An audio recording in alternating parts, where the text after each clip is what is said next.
ভাগ্য ভালো, তিনি একটি বড় বোয়াল মাছ কিনতে পেরেছেন। আমিও কিছু টাটকা মাছ নিয়ে ফিরেছি।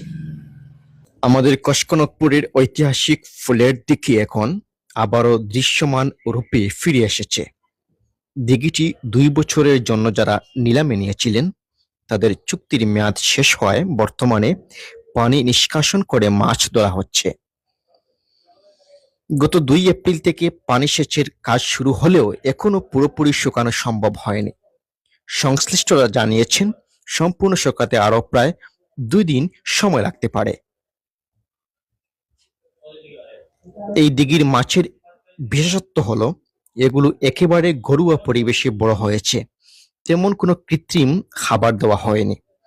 ফলে মাছগুলো খুবই টাটকা, তরতাজা ও সুস্বাদু। প্রতিদিনই বিভিন্ন শ্রেণী পেশার মানুষের ভিড় জমছে, কেউ মাছ ধরার দৃশ্য দেখতে, কেউ আবার মাছ কিনতে। আমি নিজেও আজ এক প্রবাসী বাইকে নিয়ে গিয়েছিলাম। ভাগ্য ভালো, তিনি একটি বড় বোয়াল মাছ কিনতে পেরেছেন। আমিও কিছু টাটকা মাছ নিয়ে ফিরেছি।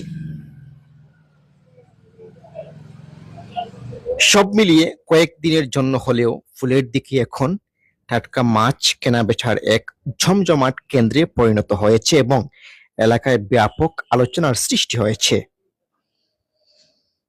দিঘির দৃশ্য এখন দারুণ উপভোগ্য।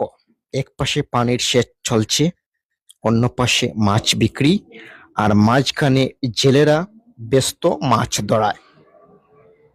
সব মিলিয়ে এক প্রাণবন্ত ও মনোমুগ্ধকর পরিবেশ।